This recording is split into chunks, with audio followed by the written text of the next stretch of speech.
네, 여러분 안녕하세요. 2025년 7월 28일 월요일 아침입니다. 행복한 월요일이 되었습니다. 또 기운찬 한 주 보내시길 바라고요. 오늘도 에스겔 말씀 함께 살펴보면서 하나님의 말씀의 은혜를 우리 가운데 새기는 시간 되기를 기대해 봅니다. 생명의 삶 말씀 나눔 시작합니다. 네, 오늘 본문 에스겔 8장 1절부터 18절인데요. 부분 읽으면서 함께 말씀을 나눠보죠.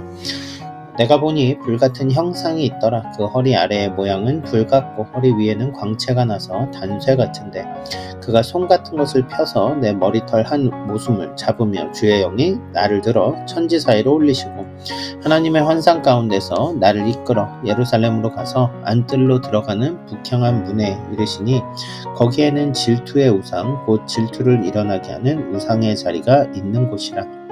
이스라엘 하나님의 영광이 거기 있는데 내가 들에서 본 모습과 같더라. 여러분 이야기 좀 잘 생각해 보세요. 지금 에스겔의 이제 환상이 장소가 이제 그 상황이 바뀌죠. 이 상황을 보면 1절에 보면 1절 말씀에서 여섯째 달 초닷새 이제 유대 장로 앞에 앉아 있을 때 하나님께서 환상을 보여주셨단 말이에요. 그 환상을 보여주셨는데 끌고 어디를 가죠? 예루살렘으로 가요.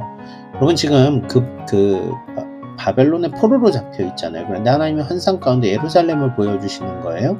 그런데 그 예루살렘에 하나님이 계셔야 되는데 거기에 뭐가 있는 거죠? 우상이 있는 거예요. 하나님의 영광이 있어야 될 그 자리에서 영광이 사라진 모습을 보게 되는 것입니다. 이제 하나님이 분노하시는 이유들이 이제 이 환상을 통해서 보여지는 것이죠. 계속해서요. 그간에게 이르시되 인자야 이제 너는 눈을 들어 북쪽을 바라보라 하시기로 내가 눈을 들어 북쪽을 바라보니 제단문 어귀 북쪽에 그 질투의 우상이 있더라. 그가 또 내게 이르시되 인자야 이스라엘 족속이 행하는 일을 보느냐 그들이 여기에서 크게 가증한 일을 행하여 나로 내 성소를 멀리 떠나게 하느니라. 너는 다시 다른 큰 가증한 일을 보리라 하시더라. 내가 보니 각양 곤충과 가증한 짐승과 이스라엘 족속의 모든 우상을 그 사방벽에 그렸고 하나님께서 예루살렘 성전을 보여주시는데 가증한 것이 거기에 있어요. 가증한 일을 행해요. 이거는 부정적인 일을 포함하여서 음란하고 하나님이 보시기에 하나님의 기뻐하시지 않는 수많은 행동들을 다 그들이 하나님의 성전에서 이미 행했다라는 거죠. 우상 숭배, 그것은 하나님의 그 마음에 엄청난 아픔을 주는 이스라엘 백성들의 배교 행위였던 것입니다. 그뿐만이 아니었어요. 우상이 있는 줄 알았더니 더 들어가서 보니까 각양 곤충과 짐승과 모든 우상이 다 모여 있습니다. 말도 안 되는 일이 벌어진 거죠. 계속해서 좀 더 볼까요? 그가 또 내게 이르시되 인자야 내가 그것을 보았느냐 너는 또 이보다 더 큰 가증한 일을 보리라 하시더라. 또 내게 이르시되 인자야 내가 보았느냐 유다 족속이 여기에서 행한 가증한 일을 적다 하겠느냐 그들이 그 땅을 폭행으로 채우고 또다시 내 노여움을 일으키며 심지어 나뭇가지를 그 코에 두었느니라. 그러므로 나도 분노로 갚아 불쌍히 여기지 아니하며 긍휼을 베풀지도 아니하리니 그들이 큰 소리로 내 귀에 부르짖을지라도 내가 듣지 아니하리라. 지금 이제 이 모든 문제의 시작점은 결국 하나님을 섬기지 않고 우상을 섬기며 하나님을 섬겨야 될 그곳에 다른 우상들을 두고 결국 하나님이 아닌 다른 것들에 그들의 마음이 모두 쏟아져 내렸을 때 하나님은 그들을 심판하셨다라고 말씀하시는 겁니다. 저는 이 환상 가운데 그런 생각이 들어요. 여러분, 실패 경험 있으신가요? 뭔가 내가 진행했던 일이 과거에 내가 그때 이걸 선택하지 않았으면 어땠을까라고 생각되는 일들이 있으시죠?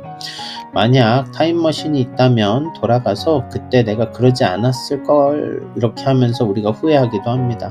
과거로 돌아갈 수 있다면 좋죠. 고치면 되니까. 근데 그게 안 되잖아요.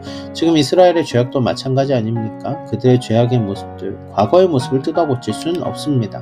그런데 바꿀 수 있는 길은 있죠. 지금부터 더 나은 삶을 향해서 우리가 나아가면 됩니다. 하나님을 더 기쁘시게 하고 하나님의 영광을 더 나타내며 하나님의 뜻을 따라 살아가는 삶, 이전과 다른 삶을 살아가는 것, 그것이 우리에게는 가능하단 말이에요. 과거는 바꿀 수 없지만 바로 지금 이 시간부터 변화하는 것은 가능합니다.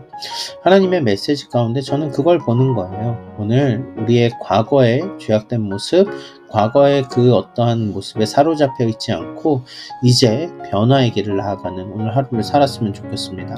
말씀 가운데 살아 역사하시는 하나님이 우리의 삶을 변화시켜 나가기를 기대하면서 오늘 여러분들의 삶의 변화의 자리에서 더 놀라운 은혜의 고백들이 일어나기를 주님의 이름으로 축원합니다. 감사합니다.